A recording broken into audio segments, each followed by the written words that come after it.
La paix soit sur vous. Est-ce que Tariq se réconciliera un jour avec Ramadan? Non, ce n'est pas le titre d'un roman feuilleton ou d'un épisode des Feux de l'amour. Donc est-ce que Tariq se réconciliera avec Ramadan? C'est une question que je me pose. Et je n'ai pas la réponse bien sûr, mais ce que je sais c'est que si un jour Tariq se réconcilie avec Ramadan, ça sera terminé pour Tariq Ramadan. C'est-à-dire que sa réputation ne survivra pas à cette réconciliation. Alors, est-ce que Tariq et Ramadan sont fâchés? Oui, ils sont fâchés. Et ça ressort de toute son œuvre. En effet, dans l'œuvre de Tariq Ramadan, il y a un thème qui revient, mais vraiment comme un fil rouge, dans tous ses livres. C'est le thème de la réconciliation. Mais la réconciliation de qui ou de quoi et quoi? Mais ça peut être d'un peu n'importe quoi. Hein. Ça peut être par exemple des musulmans et de leur foi. Donc il paraît-il que les musulmans sont fâchés avec leur foi. Ou des musulmans et de l'éthique musulmane. Donc là aussi ça suppose que les musulmans seraient fâchés avec leur éthique, leur propre éthique. Ou encore ça peut être entre l'Occident et l'islam, enfin, ou plutôt d'ailleurs en autre sens, entre les musulmans et l'Occident. Donc ils seraient fâchés, il faudrait les réconcilier, il faudrait qu'ils se réconcilient. Mais ce qui est peut-être le plus frappant et le plus récurrent, c'est que les instances ou les entités qui doivent être réconciliées, ben, c'est soi et soi. C'est-à-dire que pour Tariq Ramadan, il faut se réconcilier avec soi-même. Alors c'est un conseil qu'il donne aux autres, mais c'est clair que dans la mesure où ça revient tellement souvent sous sa plume, que ça doit bien correspondre à quelque chose en lui-même. Donc se réconcilier avec soi, qu'est-ce que ça présuppose? Ben, ça présuppose qu'on n'est pas un. Il y a quelque chose qui s'est passé, et donc la personnalité de l'individu, individu ça veut dire indivisible, c'est la même racine étymologique, hein. Donc que l'individu n'est plus vraiment un individu, il a été divisé d'une certaine façon, sinon on ne voit pas comment il pourrait se réconcilier avec lui-même, il faut déjà qu'il soit séparé en deux pour pouvoir se réconcilier avec lui-même. Donc la notion de réconciliation telle qu'elle apparaît dans l'œuvre de Tariq Ramadan présuppose que l'être humain en général, et donc par voie de conséquent, très probablement Tariq Ramadan lui-même, est divisé, coupé en deux. C'est pour ça que je pose la question, est-ce que Tariq se réconciliera un jour avec Ramadan? Alors, pourquoi diviser? Diviser en quoi et quoi? Ben, la réponse est donnée par toute l'œuvre de Tariq Ramadan en fait, et tous ses discours. Qu'est-ce qui ressort de ces discours? C'est que Tariq Ramadan est divisé entre le jour et la nuit, le bien et le mal, l'apparence et la réalité interne. L'extime et l'intime. La persona, ce qu'il projette dans les médias, l'image qu'il donne, et ce qu'il est à l'intérieur et ce qu'il se sait être à l'intérieur. Et c'est pour ça qu'il se sent tellement divisé et que ça ressort sous la forme d'une espèce d'appel, de désir, de réconciliation avec soi-même. Une réconciliation impossible, sauf s'il est prêt à sacrifier toute sa carrière et toute sa gloire. Alors vous entendez, il y a un bébé qui pleure, donc je reviens. Et maintenant, on va commenter ensemble un texte de Tariq Ramadan qui est intéressant parce qu'il illustre la façon dont se manifeste ce thème de la division intérieure, et aussi c'est un texte qui illustre bien ses méthodes, ses stratégies pour faire dévier totalement ses lecteurs, les éloigner de l'islam, tout en leur faisant croire qu'il leur présente l'islam ou il leur parle de l'islam. Et en plus, c'est un texte qui révèle aussi de ce côté scindé en deux qu'il a lui-même. C'est-à-dire qu'on est un peu comme dans le cas de Freud. Freud, quand il élabore ses théories du complexe d'Oedipe, le désir de la mère, l'envie de tuer le père, il cherche à universaliser sa propre problématique psychologique, puisque lui il rêvait de tuer son père. D'ailleurs, il n'est pas impossible qu'il l'ait fait. Enfin, mais ça, je ne suis pas sûre du tout, donc je ne l'affirme pas. Donc, et il rêvait aussi de coucher avec sa mère, enfin, il était très incestueux avec ses sœurs, etc. Donc, c'est sa personnalité, son image de lui-même, sa psychologie, qu'il projetait à l'extérieur et qu'il cherchait à faire passer pour une description de la nature humaine. Et là, en fait, chez Tariq Ramadan, c'est un peu pareil, sauf que c'est pas aussi pervers, en tout cas pas aussi ouvertement, mais sa propre problématique, il cherche à la généraliser. Et en même temps, il cherche à faire dévier les musulmans. Donc il y a plusieurs choses qui se mélangent dans le texte, et c'est ça qui est intéressant à analyser ici. Alors je vous le comment? Je vous en lis d'abord. Je vous le lis d'abord. Je vous préfère Je pourrais faire la version longue ou la version courte. Je vais d'abord vous le lire en entier, puis après on va reprendre. C'est nécessaire, hein, il faut d'abord avoir une première idée du texte dans l'ensemble, et puis après voir de plus près ce qui se passe. Donc le texte commence sur l'islam, ça c'est classique, c'est-à-dire il va commencer avec quelque chose qui est effectivement vrai par rapport à l'islam, après il glisse son poison, et après en général il conclut sur quelque chose qui est de nouveau l'islam, pour faire ce que j'appelle la stratégie du sandwich.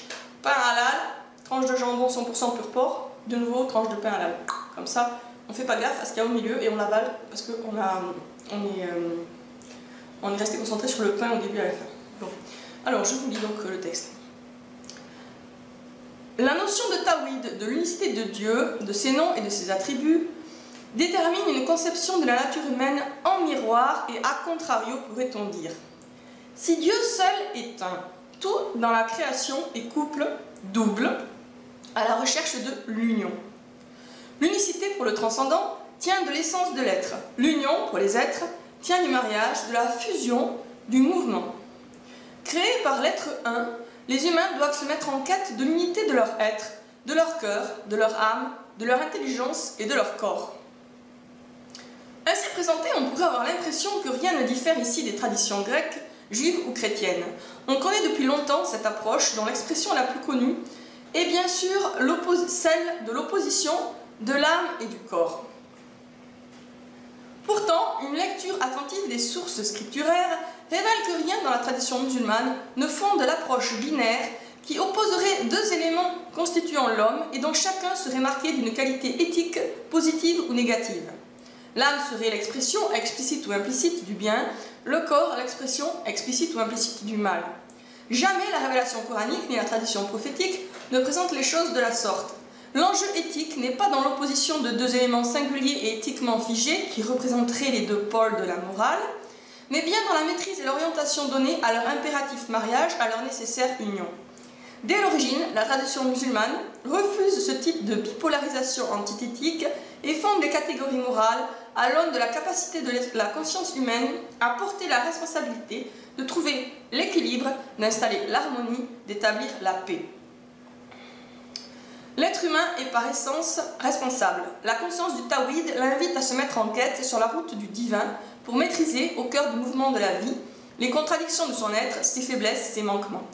Cet exercice de la maîtrise responsable est une éducation qui humanise l'être humain au cœur d'une quête qui se présente comme un cercle vertueux et ascendant. L'union, au cœur de l'être, rapproche de l'unicité de l'être.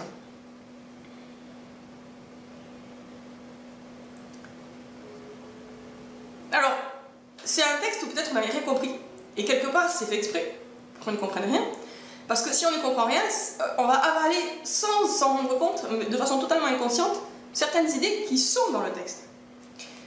Et si on ne comprend rien, c'est parce qu'il mêle en fait plusieurs idées qui n'ont strictement rien à voir l'une avec l'autre. Principalement, il en mêle deux. Alors, je reprends depuis le début, et là vous allez comprendre. C'est ça, tout l'intérêt de faire un commentaire, c'est de comprendre ce qu'on n'avait pas compris avant. Donc la notion de Tawhid, de l'unicité de Dieu, de ses noms et de ses attributs, détermine une conception de la nature humaine en miroir et contrario, pourrait-on dire. Bon là, qu'est-ce qu'il dit? Dieu est un, et l'être humain serait le contraire de un. Alors, il ne le dit pas comme ça, parce que là, il dit la notion de Tawhid détermine une conception de la nature humaine, donc c'est beaucoup plus distancié, c'est-à-dire qu'il ne s'engage, il ne prétend pas finalement que Dieu est un. En disant la notion de Tawhid, on voit bien qu'il est déjà à distance de l'islam.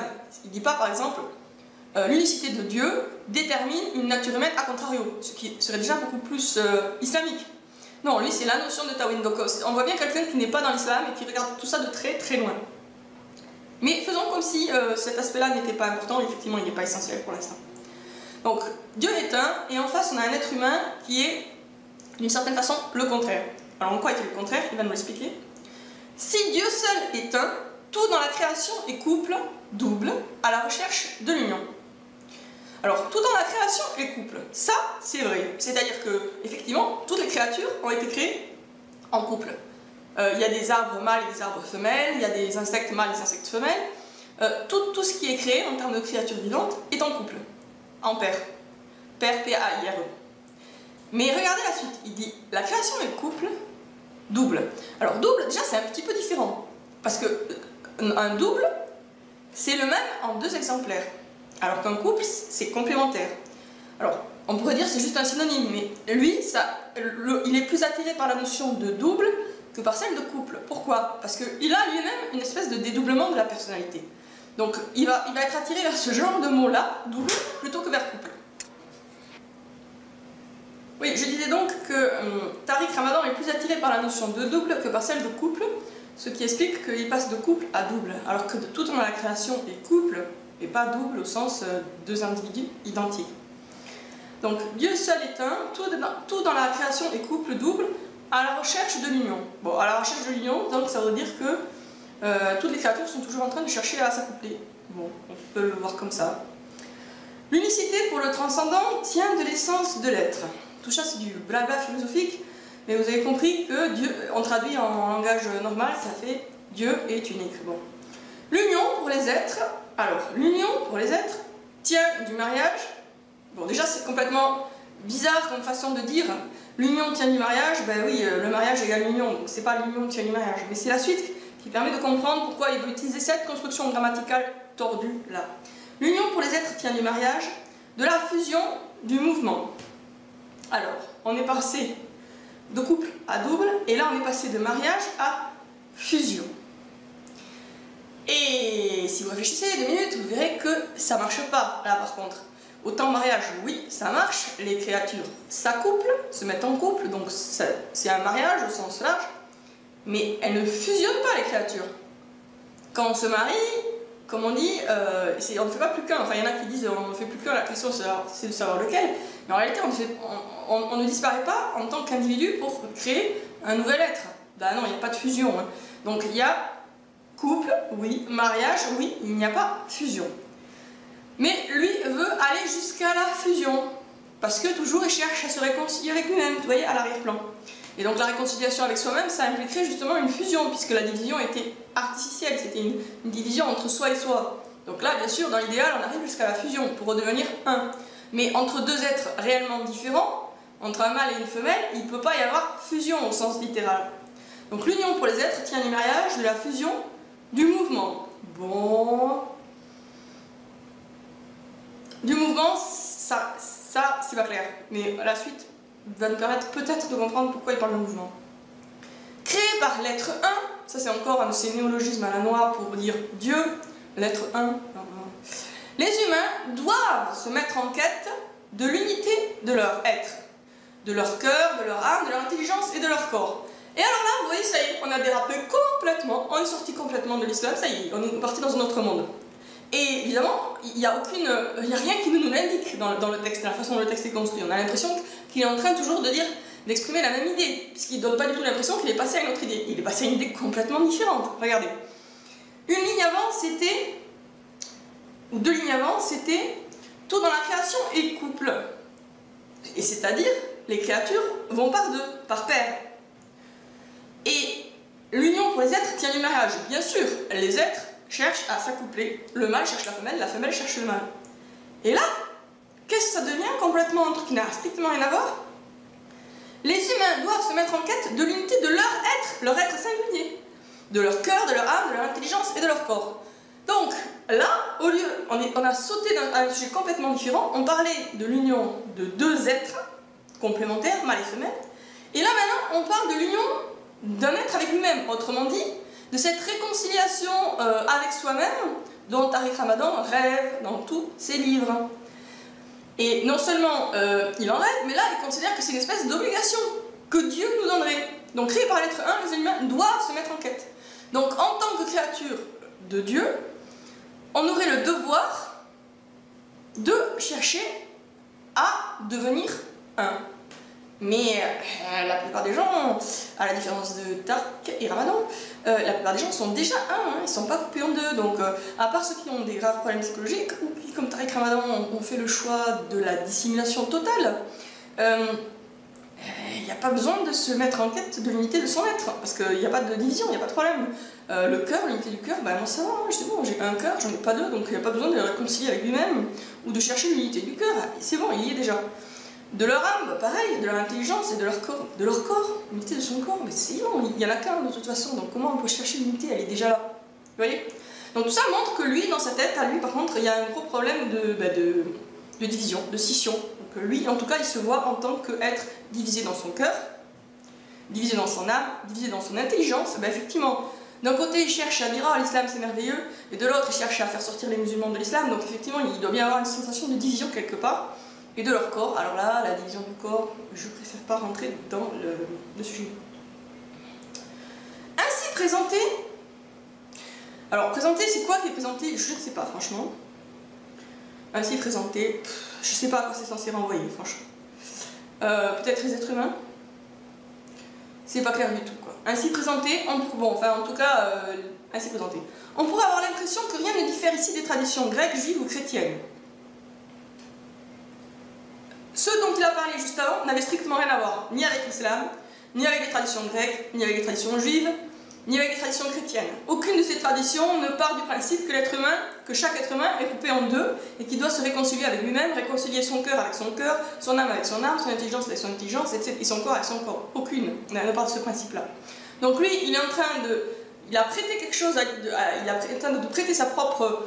Je dirais pas folie, je dirais pas jusque-là, mais on dira...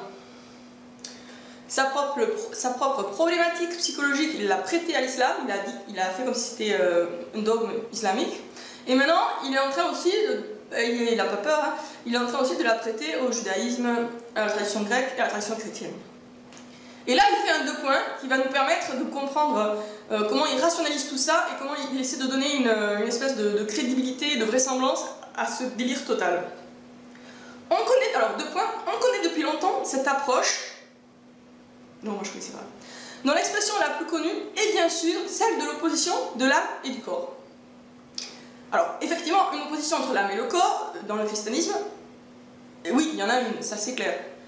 Le corps est souvent diabolisé et l'âme est présentée comme de nature divine, etc. Donc, dans le christianisme, effectivement, il y a souvent, enfin il y a eu, maintenant c'est fini, mais il y a eu une époque, effectivement, l'idée d'une opposition entre l'âme et le corps, il faut lutter contre tout le côté terrestre, appétit, vil, etc. du corps pour élever son âme. Bon, ce qui n'est pas faux d'ailleurs dans certaines mesures. Hein. Alors, la plus connue donc est bien sûr celle de l'opposition de l'âme et du corps. Alors avant il parlait de division qui était une division du cœur avec le cœur, ça n'a rien à voir. C'était pas l'idée qu'on avait l'âme qui tirait d'un côté et le corps qui tirait de l'autre côté. C'était l'unité de leur être, de leur cœur, de leur âme, de leur intelligence, de leur corps, c'est-à-dire chaque élément était censé être divisé. Donc c'est totalement différent. Donc là, il retombe sur une idée un peu classique du christianisme, effectivement. Et il y a une note très bizarre, très étrange. Une note de bas de page. Donc là, l'expression, on connaît depuis longtemps cette approche, dont l'expression la plus connue est bien sûr celle de l'opposition de l'âme et du corps. Alors on va voir la note. Qu'est-ce que dit la note? D'ailleurs, c'est très bizarre. La note de bas de page. On pourrait remonter plus spécifiquement à la tradition des présocratiques, en particulier de Parménide, avec le postulat binaire « l'être est et le non-être n'est pas ». Ouh. Il était en train de parler de la dualité et de la séparation, de l'opposition entre l'âme et le corps. Et là, il nous parle de postulat binaire entre l'être est et le non-être n'est pas. Et c'est intéressant parce qu'en fait, le fait même qu'il fasse un lien entre ces deux sujets qui n'ont strictement rien à voir permet de comprendre où il va finalement. Et l'histoire du corps et de l'âme n'est qu'un prétexte. C'est qu'une espèce d'idée écran mise en avant parce que c'est là où on la comprend pour faire passer les autres derrière.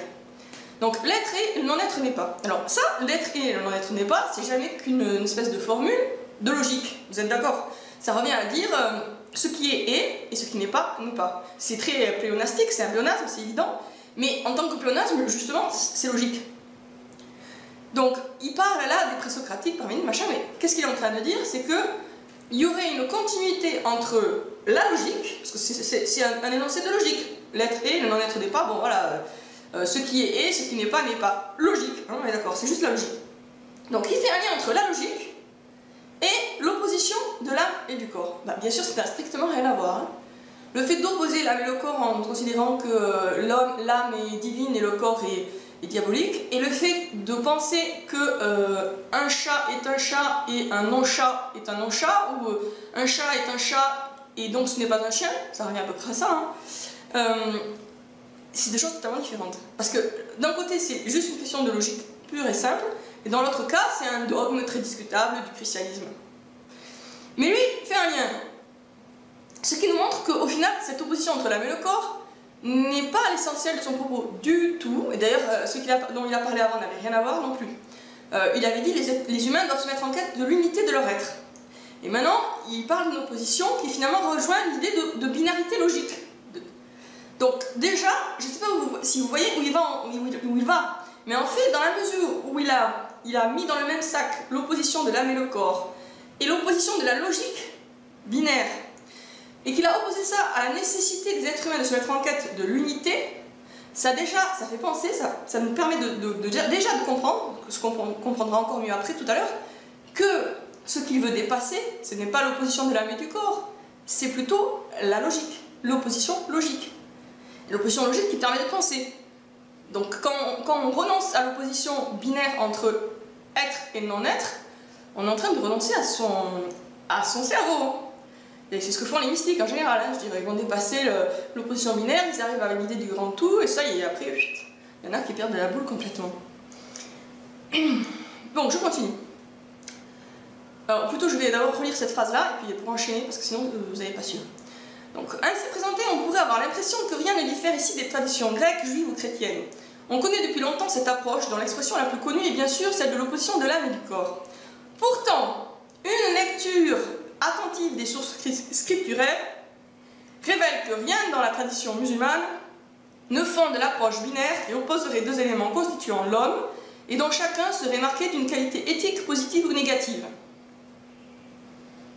Bon, si vous sentez qu'il y a quelque chose qui cloche, vous avez raison. Le pourtant n'a aucune cohérence là. Pourtant, une lecture, machin. Donc, franchement, c'est impossible de comprendre pourquoi il a mis pourtant ici. Donc, on oublie le pourtant parce qu'on ne pourra pas l'expliquer. Alors, on va continuer en imaginant qu'il n'y a pas pourtant.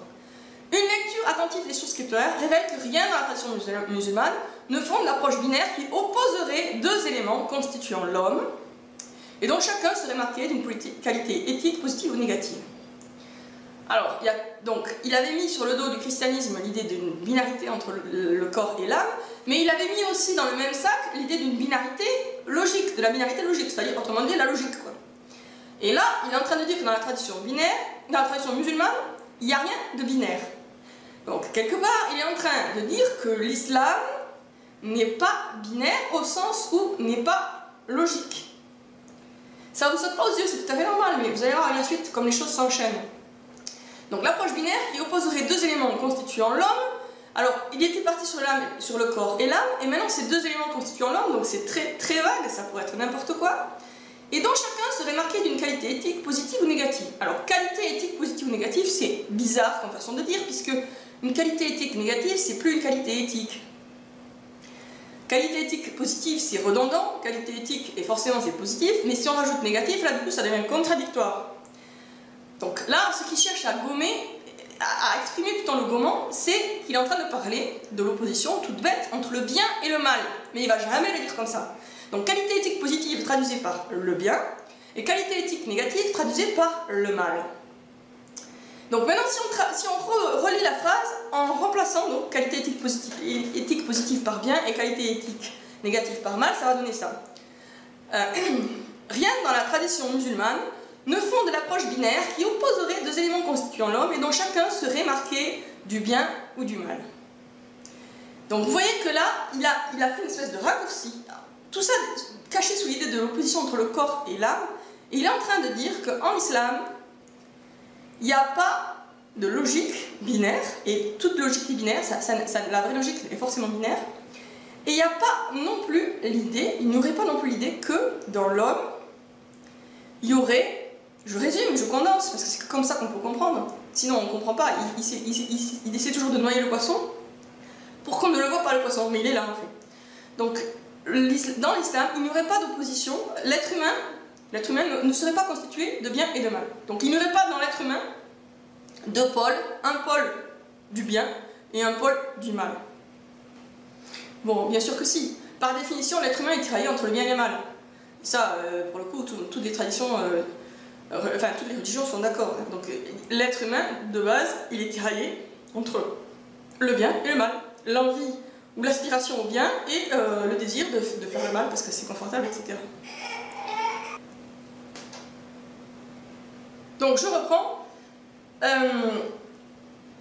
Il est en train de nier qu'en islam, on croit, on pense, on sait que l'être humain a un bon côté et un mauvais côté, pour simplifier vraiment les choses. Hein. Mais après tout, c'est exactement ce qu'il dit, sauf qu'il le dit avec un terme, un vocabulaire philosophique, abstrait, contradictoire, pas clair, etc., pour noyer le poisson, comme je vous ai déjà dit.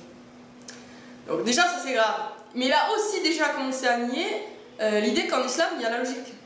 Et ça, de toute façon, effectivement, lui, à la base, il est contre la logique. Et de l'autre côté, il croit aussi que l'islam est irrationnel, donc il est pour la logique dans la mesure où il est contre l'islam. Enfin bon, bref, je continue. L'âme serait l'expression explicite ou implicite du bien, le corps l'expression explicite ou implicite du mal. Et là, il revient donc sur cette idée d'une opposition entre l'âme et le corps, alors qu'en fait, il était parti très loin. Mais il va revenir régulièrement sur cette idée parce que c'est cette idée-là qui peut faire passer le reste. Pourquoi? Parce que ça, c'est relativement vrai. En islam, on ne diabolise pas le corps et on n'idéalise pas l'âme. Ça, c'est vrai. Mais c'est une autre idée qu'il a exprimée, et puis il met 2 points comme si c'était exactement la même idée et qu'il allait juste la rendre plus claire, et là, il saute sur une autre idée. C'est sa stratégie. Il va mêler une idée claire et à peu près juste à une idée complètement fausse, en faisant comme s'il était toujours en train d'exprimer la même idée. Alors qu'en fait, chaque fois, il fait un bond, il saute d'une idée à l'autre. Il les croise, il les entremêle, en fait. Ou il les tresse, on peut dire aussi. Je reprends après une énième interruption. Donc l'âme serait l'expression du bien, le corps l'expression du mal, donc ça c'est pour le refuser, donc ça c'est une idée vraie, qu'en islam il n'y a pas une opposition comme ça entre l'âme qui serait toute bonne et le corps qui serait tout mauvais, non il n'y a pas, effectivement. Mais vous avez vu, c'était une autre idée qu'il a donnée juste avant, il n'a jamais évidemment précisé qu'il était en train de changer d'idée, parce que sa méthode, sa stratégie, c'est justement de faire comme s'il était toujours sur le même fil, alors qu'il saute d'un couloir à l'autre, si vous voyez ce que je veux dire. Jamais la révélation coranique ni la tradition prophétique ne présentent les choses de la sorte, 2 points. L'enjeu éthique n'est pas dans l'opposition de 2 éléments singuliers et éthiquement figés qui représenteraient les 2 pôles de la morale. J'arrête là pour l'instant, la phrase continue. Donc l'enjeu éthique n'est pas dans l'opposition de 2 éléments singuliers et éthiquement figés qui représenteraient les 2 pôles de la morale. L'enjeu éthique, donc l'enjeu de la morale, on va traduire éthique par morale, de toute façon c'est à peu près le même sens, hein, c'est le même sens on peut dire, n'est pas dans l'opposition de 2 éléments singuliers et éthiquement figés, de 2 éléments qui représenteraient les 2 pôles de la morale. Donc on résume, on enlève le blabla qui cache le sens du discours, et ça nous donne, l'enjeu de la morale n'est pas dans l'opposition du bien et du mal. Eh bien si, la morale, c'est le principe même, la base même de la morale, c'est qu'il y a le bien, il y a le mal, et c'est opposé, c'est le contraire l'un de l'autre, et ce n'est pas la même chose. Donc si, la morale même, par définition, c'est ça, il y a le bien et il y a le mal, voilà. Et c'est éthiquement figé, c'est-à-dire que ce qui est bien reste bien, ce qui est mal reste mal, et dans 100 ans ou 200 ans, ce qui est bien reste le bien, et ce qui est le mal reste le mal. C'est pas parce que, par exemple, imaginons que tout le monde se mette au cannibalisme demain, et bien ce n'est pas parce que tout le monde s'y mettrait que ça deviendrait bien, ça continuerait à être mal, même si tout le monde le fait. Pareil pour l'homosexualité par exemple, si demain tout le monde se met à l'homosexualité, ça n'implique pas que l'homosexualité deviendra quelque chose de bien. Parce que la morale, par définition, c'est quelque chose qui n'est pas daté, qui ne se périme pas. C'est pas comme la mode, c'est pas comme la longueur des cheveux ou la forme des jupes, ça ne se périme pas, la morale. Donc si, il y a une opposition entre 2 pôles en morale, comme en logique d'ailleurs. La morale et la logique sont finalement assez proches, et d'ailleurs, la morale s'appuie sur la logique. Et d'une certaine façon, on peut dire aussi, je pense, que la logique s'appuie sur la morale. C'est assez complémentaire. Donc dans les 2 cas, on a une opposition claire et nette et tranchée qui est insurmontable. Être et non-être, il y a une opposition insurmontable. Il n'y a rien entre les 2. Ce qui est, ce qui n'est pas, n'est pas. Il n'y a pas d'état intermédiaire, même si à la télé, on voit souvent des zombies et des morts vivants. État intermédiaire, mais non, en réalité, il n'y en a pas. Et c'est pareil pour le mal, le bien et le mal. Il n'y a pas d'état intermédiaire. Alors bien sûr, il y a des situations, il y a des gens qui ont des côtés bons, des côtés mauvais, bien sûr. Mais le bien en tant que tel reste opposé au mal en tant que tel. Donc là, il est en train de prétendre qu'en islam, il n'y a pas de morale finalement. Parce que s'il n'y a pas d'opposition tranchée entre le bien et le mal, c'est qu'il n'y a pas de morale. Donc voilà, donc il est en train de glisser son relativisme sous l'étiquette islam. Son relativisme à lui, son refus de reconnaître une opposition claire et tranchée entre le bien et le mal, il est en train de nous la présenter comme étant l'islam, carrément. C'est vraiment la perversion totale, quoi. Il fait passer sa propre perversion pour l'islam. Bravo, Tarek, bravo. Alors, donc l'enjeu éthique n'est pas dans l'opposition de 2 éléments singuliers éthiquement figés, qui représenteraient les 2 pôles de la morale, mais bien dans la maîtrise de l'orientation donnée à leur impératif mariage, à leur nécessaire union. Waouh! mais bien dans la maîtrise et l'orientation donnée à leur impératif mariage, à leur nécessaire union. Alors là, le lecteur naïf et crédule qui fait confiance à Tariq Ramadan, qu'est-ce qu'il se dit? Ah ben oui, l'union de quoi? Du corps et de l'âme. Mais ce n'est pas ce qu'il vient de dire, mon cher lecteur, enfin, cher lecteur de Tariq. Il ne vient pas de parler du corps et de l'âme, il vient de parler du bien et du mal. Et toute la ruse, c'est que vous êtes resté sur son idée d'il y a 5 ou 6 lignes, alors qu'en fait, il a changé d'idée. Donc, leur impératif mariage, leur nécessaire union. Il y a une nécessaire union du corps et de l'âme. Ça, c'est vrai. Tant qu'on est vivant, on a un corps et un âme, et ils sont nécessairement unis. Mais quand il parle d'impératif mariage, il parle d'autre chose, parce que si le corps et l'âme sont unis, ce n'est pas impératif, ça y est, c'est fait, c'est acquis. On n'a pas à unir le corps et l'âme, ils sont unis de base. Donc quand il parle de l'impératif mariage, ce qu'il veut dire, c'est qu'on doit unir quelque chose, deux choses. Mais quelles sont ces choses? C'est pas le corps et l'âme, puisqu'ils sont déjà unis de base. Donc qu'est-ce que c'est qu'on doit unir? Ce dont il vient de parler juste avant. C'est-à-dire de deux éléments singuliers et éthiquement figés qui représenteraient les deux pôles de la morale. Autrement dit, qu'est-ce qu'on doit unir, cher Tariq? On t'a compris, on doit unir le bien et le mal. Unissons le bien et le mal. Faisons un mélange du bien et du mal. Du bouli goulba. Faisons, ou je sais plus si c'est bien ça. Ouais. Bon, vous avez compris, un mélange quoi. C'est une ratatouille de bien et de mal. C'est ça qui lui paraît à faire. Tariq veut qu'on fasse une ratatouille de bien et de mal. Je continue. Dès l'origine, la tradition musulmane refuse ce type de bipolarisation antithétique. Donc, dès l'origine, la tradition musulmane a refusé l'opposition de quoi? Ben, du bien et du mal. Et fonde, ou alors peut-être de l'être et du non-être, hein, donc on va dire l'opposition du bien et du mal et l'opposition de l'être et du non-être. Autrement dit, donc dès le départ, la tradition musulmane aurait refusé quoi? La morale et la logique, rien que ça, aurait refusé ça. Et fonde les catégories morales à l'aune de la capacité de la conscience humaine à porter la responsabilité de trouver l'équilibre, d'installer l'harmonie, d'établir la paix. Donc, il est contre la bipolarisation antithétique, donc il est contre le fait qu'on reconnaisse, on admette la réalité qui est qu'il y a le bien et il y a le mal et c'est pas la même chose. Et il prétend que la tradition musulmane encourage à quoi? À trouver l'équilibre, installer l'harmonie, établir la paix. Mais entre quoi et quoi? Et le contexte nous le donne. Entre le bien et le mal. Installer l'harmonie entre le bien et le mal. Établir la paix entre le bien et le mal. Donc entre le monothéisme et la mécréance. Soyons tous copains. Mécréants et croyants, soyons tous copains. Entre les satanistes et les musulmans. C'est ça, ce serait ça la tradition musulmane. Une recherche d'harmonie et d'équilibre et de paix entre des éléments opposés qui sont au final le bien et le mal.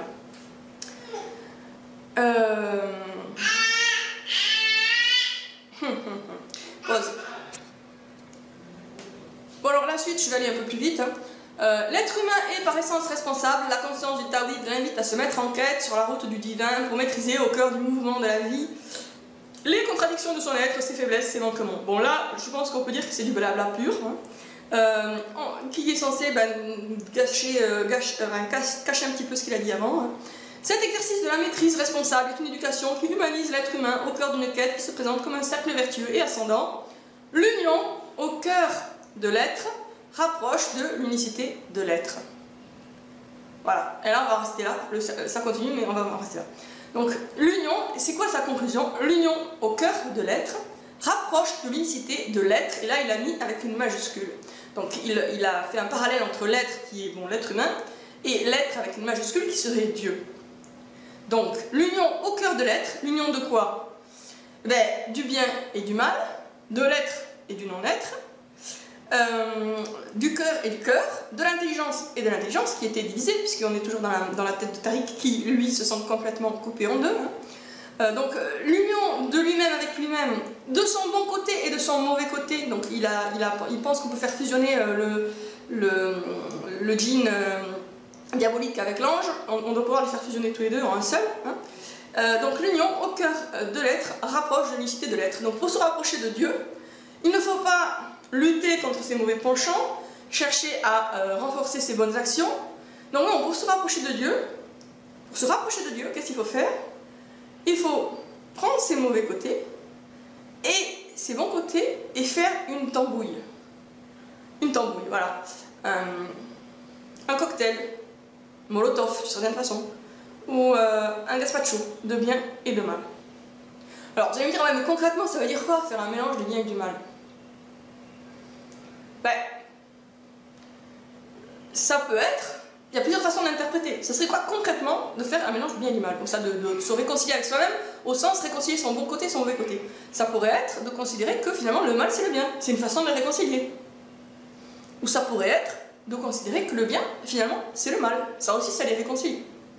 Donc, finalement, quand on cherche à fusionner le bien et le mal, on arrive à quoi? Au satanisme, en fait. Parce que c'est les satanistes qui pensent que le bien est mal et le mal est bien. C'est vraiment le point de vue sataniste. On inverse tout et là, du coup, on mélange tout. C'est aussi les satanistes qui vont, par exemple, faire un sacrifice au diable et à côté des bonnes actions parce qu'ils pensent que comme ça, ils peuvent compenser. Donc, ils vont faire des bonnes actions pour pouvoir en faire des mauvaises.